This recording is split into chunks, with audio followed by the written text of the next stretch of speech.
Welcome, everyone. My name's Sarah. I've been working for Wild Earth Travel for coming up 10 years, to be honest.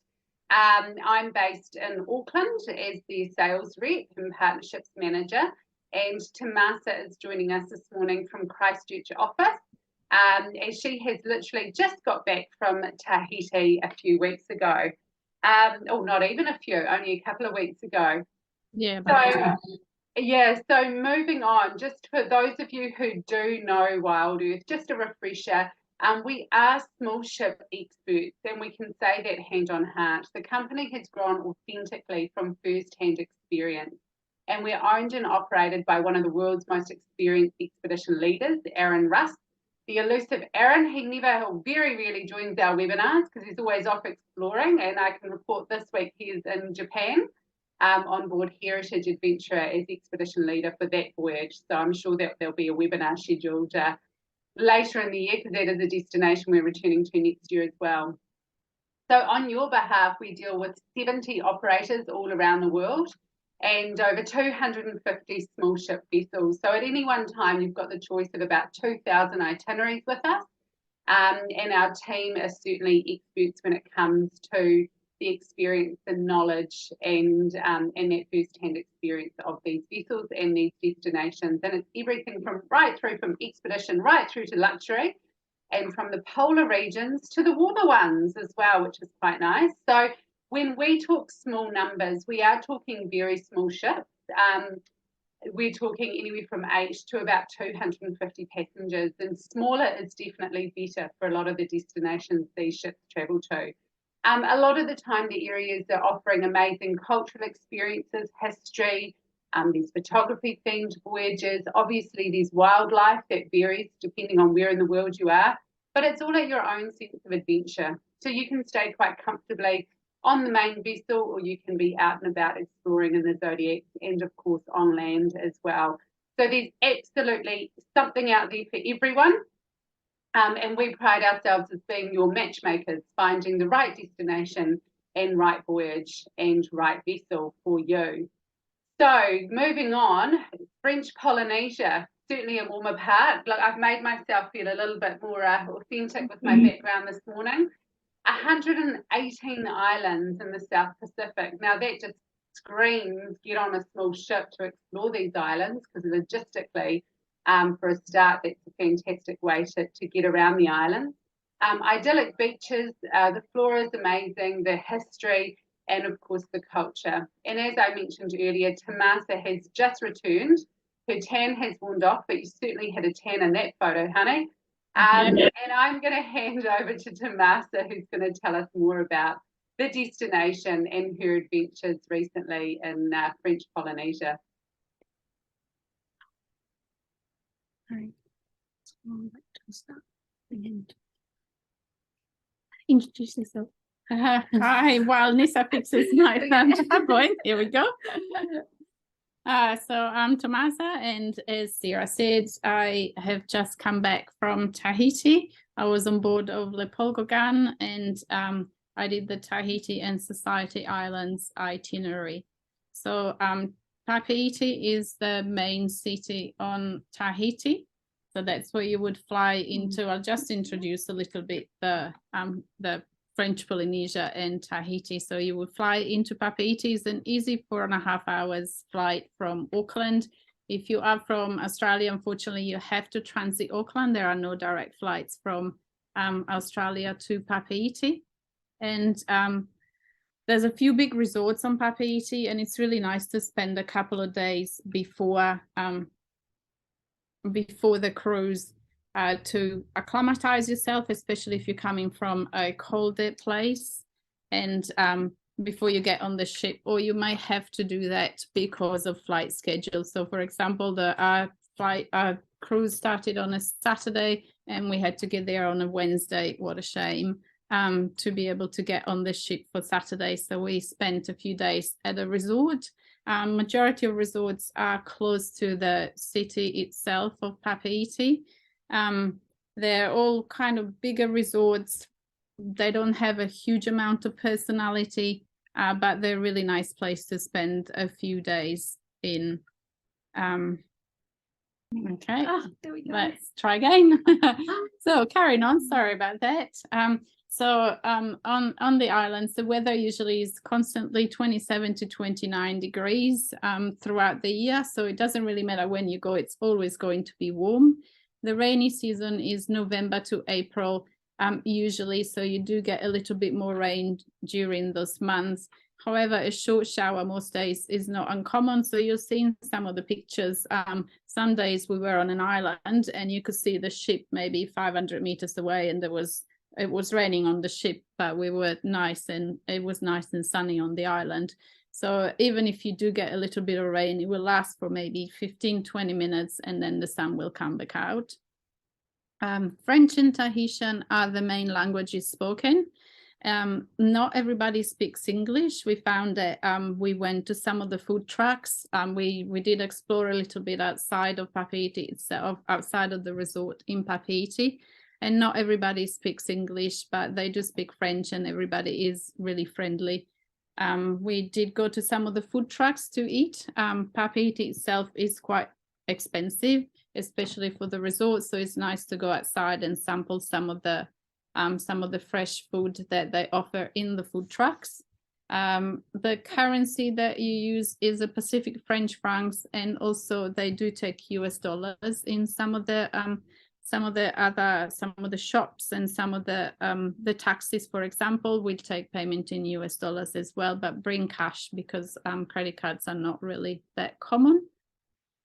So as I said, we did the 7 days Tahiti and Society Island itinerary. So we embarked and disembarked in Papeete. We embarked in the evening of the Saturday, and then it was an overnight sail to Wahine, which is the first stop the first place that we went to. We were there for most of the day. So we arrived in the morning on Wahine. There is only one bridge and one road. It's quite a small island. And I do need to probably mention the fact that because the Polgogan is a cruise, it's not an expedition style. So they do offer a range of excursions, which are an extra expense. They're not included in the cost of the cruise, but there is a really, really big range of excursion that you can choose from. So you can do more cultural ones. You can go snorkeling every day if you like, or you can just stay on the ship and take the tender onto port and explore by yourself. We mainly did beaches and snorkeling excursions, so you will see a lot of sea and not a huge amount of inland pictures, because that's what we really wanted to experience. So on Wahine, we did a snorkel and lunch excursion. Usually the ship is at anchor in every single location, and then you take a tender to the port, and then you join the excursions, which is operated by third-party companies. So in this case, we went on this longboat, and we did a snorkel first for about an hour. They take you to a snorkeling area, and then we went to the place for lunch, which is where this is actually the main captain of the boat's house, which is the picture that you can see here. So that's where he lives, right on the beach. And you'll see in a minute, he's built an outdoor kitchen and he prepares lunch for you. In the meantime, you can get some bread and feed the fish, as you can see on that picture up there. So this is...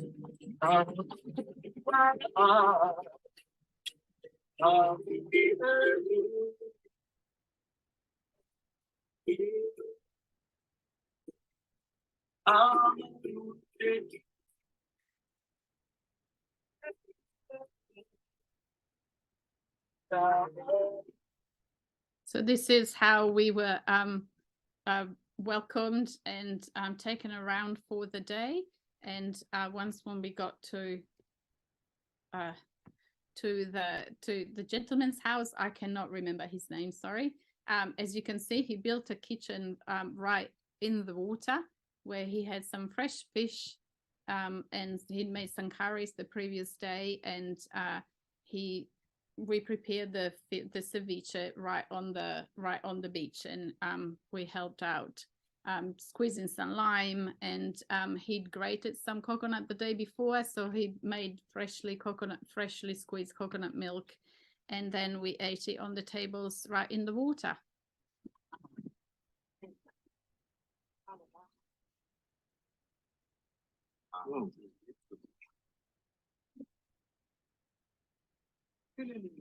There you go. It can't get any fresher than that when you're talking about a fresh lunch. Okay, and then at the end of the excursion, we had some more. At the end of the lunch, we had some more time for snorkeling, and we went back on the ship. In the evening, it was another overnight sail to Taha. We spent the day. Again, the ship was at anchor. We did snorkeling activities in the excursion in the morning, and then from there on Taha, Polgogan has their own private island, which is called Motu Mahana, and so after the excursion we were taken right there. In the morning, we had a balcony cabin, and while I never thought that we would be using it that much, we actually used the balcony an awful lot. The ship offers 24-hour room service, so we had a couple of room service breakfasts. So you can see one of the pictures, and we tended to wake up really early because the sunrise is about 6:30. So we got up about 6 o'clock and had breakfast on our balcony a couple of times, and in the restaurant the rest of the time, with the sunrise sailing into different islands, which was really nice. Arrival on the islands is pretty much about that time of the morning, and I didn't want to miss the arrival, because I thought it's really pretty to get to a new place and experience it that way.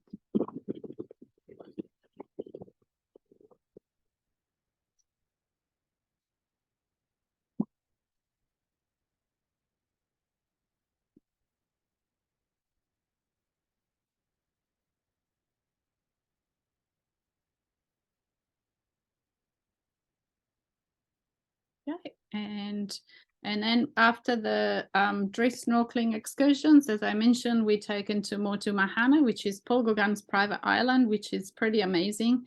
You get there by tender, and you walk at the end of this jetty, and everything is set out for you, apart from the scenery, which is absolutely amazing, and the sea is beautiful.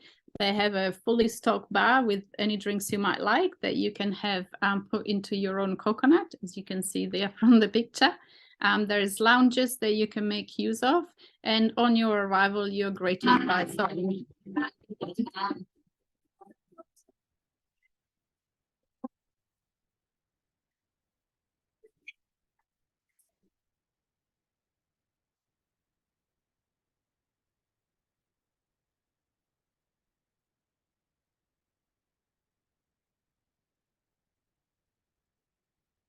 So you can spend as little or as long as you want on the Motu. There is a tender that takes you back and forth the ship every about half an hour.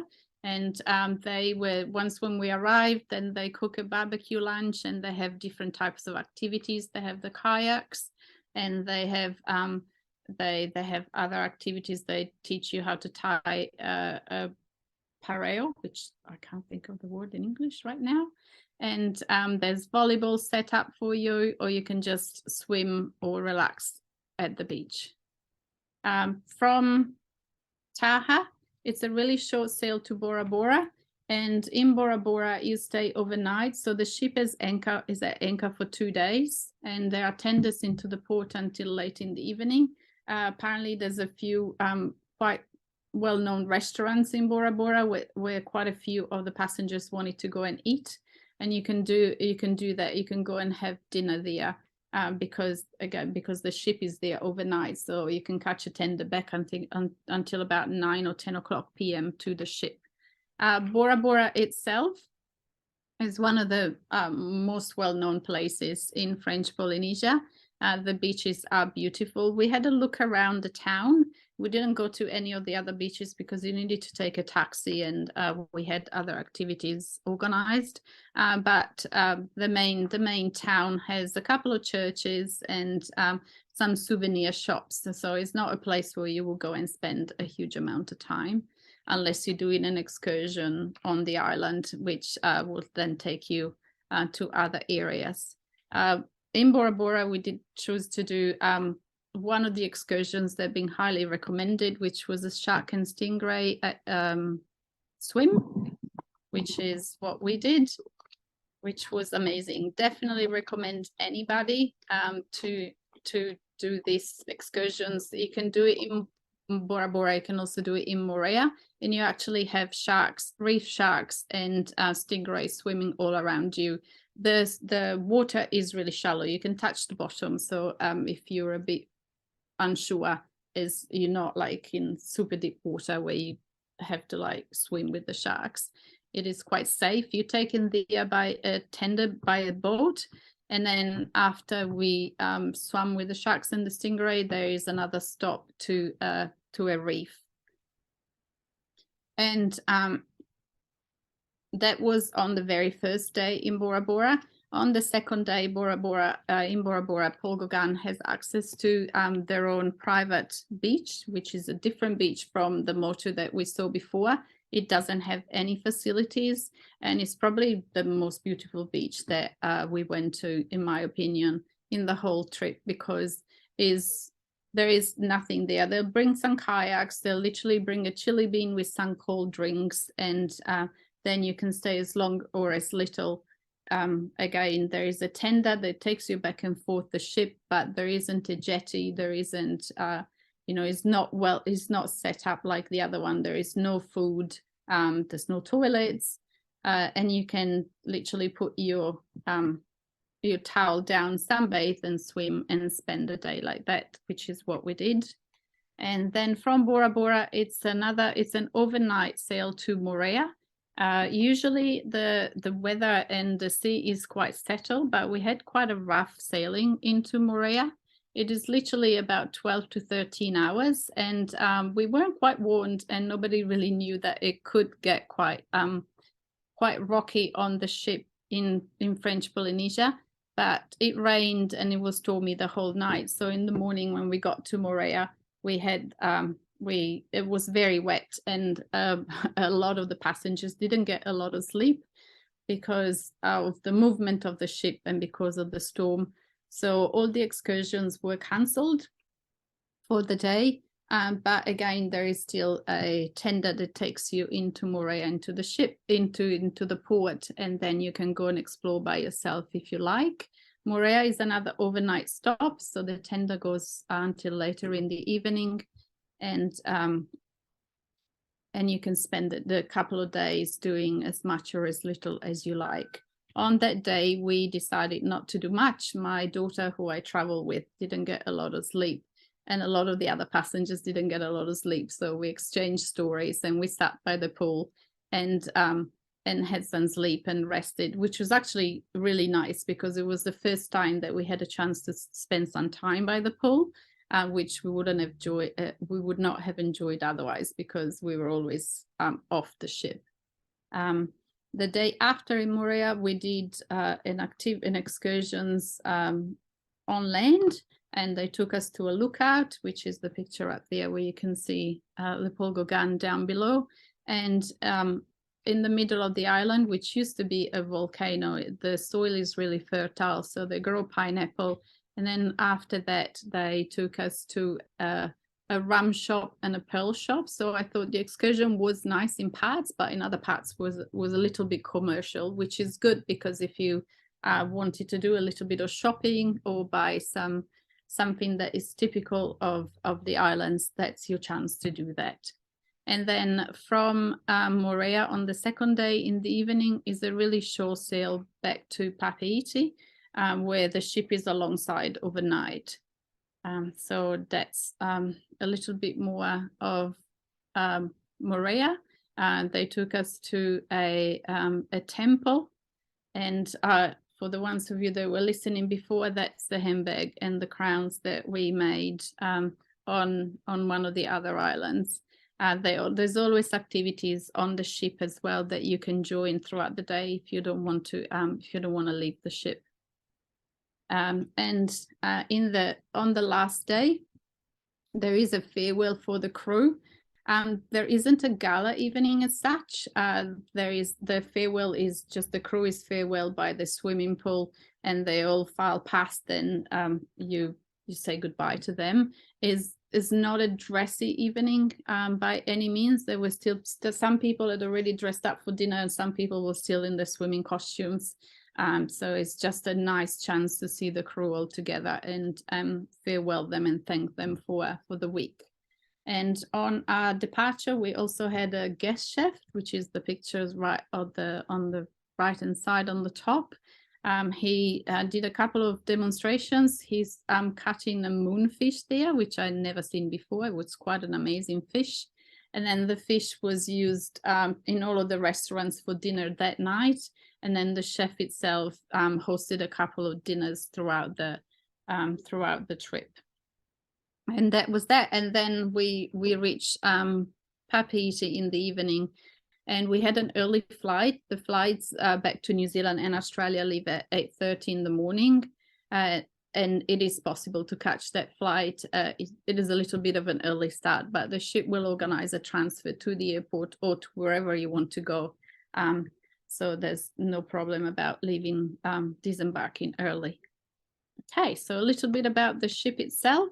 For the ones of you that have traveled on other Ponant ships in the past, this is not a Ponant ship, a Ponant build ship. Ponant took it over a couple of years ago, so some of the areas still retain the old decor, and some of the areas have been refurbished, and the soft furnishing is quite similar to some of the other Ponant ships. So you can see in this picture here, they have 3 restaurants. There's pictures of 2. So the grill, which is the one on the left-hand side, still retains its old character and decor, and is an outdoor restaurant and is open for breakfast, lunch, and dinner. And the picture in the middle is La Veranda restaurant, which is also open for breakfast, lunch, and dinner, but is an indoor restaurant with the new decor. Breakfast and lunch, you can go and join at any time, while the dinner in these 2 restaurants is reservation only. So my suggestion would be on day 1, go and reserve those 2 restaurants. And then there is a 3rd restaurant called L'Etoile, which is, it doesn't need reservations, and you can go and eat there anytime you like, and it's only open for dinner. There is a grand salon where they do the demonstrations. They do some of the talk when they explain the excursions that are going to be taking place in the next couple of few days. And they also have shows in the evening. We mainly had our breakfast, as I said, either in the cabin or outside. On La Veranda, you can also sit outside, which is really nice. And it's a beautiful place to have breakfast in the morning. There's some more pictures of the ship. So there is a pool on deck 8. It's a saltwater pool. It's really comfortable. It's not a huge pool. It's just nice for a dip. And it has lounge chairs around it, which were quite well used. My only feedback would be that there isn't a lot of shade. So it's really great for those people that want to sunbathe and like the sun. And then you can see the corridor and the piano bar, which has been refurbished. While on the top on deck 8, there is a La Palette lounge where some other entertainment in the evening took place, and you still retain some of the old decor from when Paul Gauguin was not part of Ponant. And there's plenty of common areas where you can go and spend some time and relax, both indoor and outdoor. As well as the restaurants and the 2 bars, there is a marina that offers kayaks. You can go and use the kayaks anytime you like. And snorkeling gear is provided for the whole trip. Couple of the things that I really enjoyed about the food, the cuisine is great. They try to cook fresh food as much as possible. And I have to say the fish and the meat were really outstanding, as well as the pastry. The pastry chef was amazing. He made a really, really good pastries, cakes, croissants. There were always, you know, something new that you could eat. And they also have afternoon tea. If you are still hungry after lunch and you want to eat something before dinner, you can go and have afternoon tea, which is a nice touch. If you've missed lunch, or if you have a really small lunch, you can go have afternoon tea and then go and have dinner. And all drinks are included. The wine selection at meals was excellent. They do come and offer you a couple of different wines, but if you do want something different, you just need to ask and they'll bring you something different. I thought that was really nice. The ship takes 330 passengers. There were about 251 on our departure, and 150 of those were American. So the main market for and the main nationality on the ship is from the US. And then there are some French, some Australian, and some New Zealand made up the balance of the passengers. Okay, and here is our cabin. Again, as you can see, quite nice wooden decor. For the ones of you that do like and know ships, the ship across us on that picture there is the RNW5, which was right outside us in port just before we left Tahiti. Really nice and spacious cabin. The bathroom was really nice. There is a shower over the bath, which is not super common these days. We didn't use the bath. We did use the shower all the time, though, obviously. Sorry. All right. So a little bit more information, general information and advice that I think might be helpful. As I said, the ship has got older style in some areas with new soft furnishing. As opposed to the other Ponan ship that use the euros on board, the currency is a USD and gratuities are included. Passengers are mainly American, so the announcements are first in English and then in French. And as I mentioned, there are 3 restaurants. In the cabin, there is a TV with various channels, and there's also a channel that shows you the shows that are they're taking place in the Grand Salon. To be honest, we did not turn on the TV once in the whole week because we were out of the cabin and doing other things. Bathroom has a shower over the bath. The plugs are US. There are no USB plugs, and there's not a huge amount of plug space either. If you're taking a lot of device, you might have to take turns in charging them. They turn down the room every night. Probably sometimes they turn down the room like 3 times a day. They will come and clean up and change your towels. Glue closet space, and as I said, I didn't think we were going to use the balcony as much as we did, but we did use it a lot. So the excursions are an extra expense. So you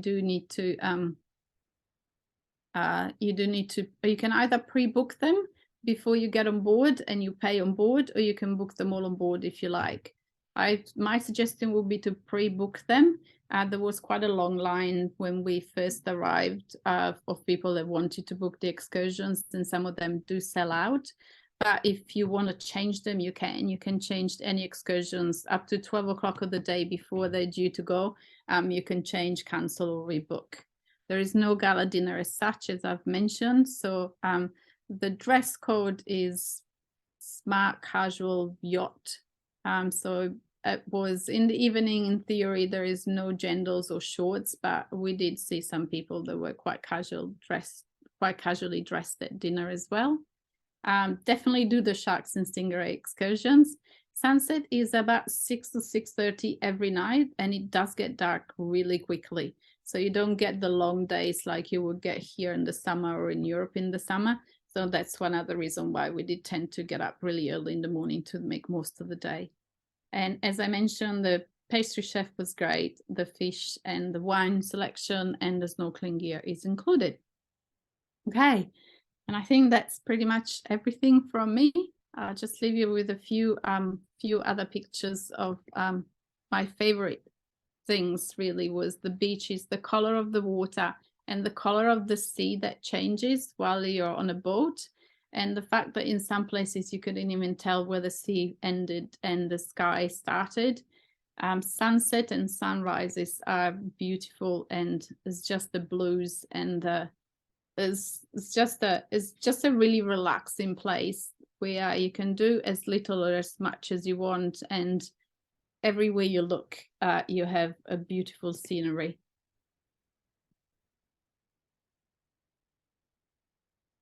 And that is one of the sunsets. Thank you so much, Tomasa. Yes, sunsets are certainly something you appreciate so much more when you're on holiday, aren't you? Sunrises and sunsets. I think you just see them pass when you're here, but when you're on holiday, you have those moments, which is quite lovely. We do have some specials, but we have had a couple of questions just pop up into the chat. Tomasa, first of all, apart from shopping, was there anything you had to pay extra for? And along the same lines, there's another question asking if drinks were included. Yeah, so all of the drinks are included. So wine, all the wines, all of the cocktails as well. So unless you want, you know, an extra special bottle of wine that you need to pay for, there is a sommelier on board, so you can have more expensive bottles of wine, but I thought the wine and the drinks that were included were plenty. The choice was really adequate for my needs. And also all of the cocktails. So if you're laying by the pool, there is somebody that comes around about every 10-15 minutes asking, what would you like to drink? There is a huge amount of cocktails that you can choose from, and you can literally you can have one. There were people by the pool on the day after the storm that probably were having a cocktail every half an hour. So yes, definitely all drinks are included. And is there anything you need to pay extra for? The excursions. So yes, all of the unless you I mean, there's a tender that takes you to the port, and then you can either organize your own excursion or do something by yourself, which you don't have to pay for, obviously. But if you do want to do an excursion that is organized by Paul Gauguin, then that is an extra cost. The price, to give you an idea, ranges from $50 for one of the inland ones that take you to some sightseeing on an island to I think the most expensive one was about $300, and you get jet skis and you get to spend most of the day on the water. Or you can also hire a smaller your own boat to go around to different beaches. So that's the only extra that I would say, apart from shopping, and that you would need to take into account. Something else I need to Wi-Fi. The Wi-Fi is included on board, but you can only use one device per person, which is not ideal if you have a laptop and the phone. Like in case of my daughter who had to do uni work and had to keep switching from a phone and the laptop. You know, you cannot live without your phone when you're in your early 20s. But yes, there's only one device, but it works really well and it's included too. Yeah. Wonderful. Thank you so much, Tomasa. I quite like the idea of not having a phone as well. So as mentioned at the beginning, we do have some specials we can offer you as well, some exclusive specials and promotions. So we have an extra 10% we can offer you on over 30 of the Paul Gauguin Tahiti departures. And yes, it is combinable with the Ponant bonus. And if you don't understand how the Ponant bonus works, it is an amazing dynamic pricing, which rewards you for getting in early. So certainly just talk to one of our team or your preferred travel agent, and we can talk you through that. But it rewards you. The discounts happen the earlier you book, which is a fantastic way to make sure you're getting the best possible deal.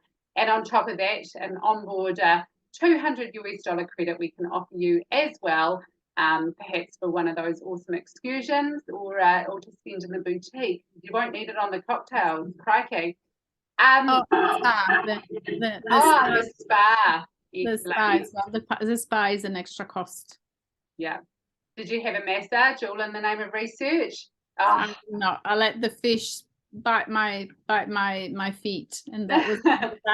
The authentic way. So we've had a couple of other questions. If anyone else has got some questions, just the easiest way is just to pop it in the chat and we can read them out and answer them. And just remember, our team at Wild Earth, we certainly pride ourselves on the experience we've got as a team and individuals within that team. So whether it's Tahiti with Paul Gauguin or any of the other destinations that we take you to on our small ships, please just get in touch. And we certainly pride ourselves on making sure we can find the right ship in the right destination and the right itinerary for you, and obviously assist the travel partners that we work with.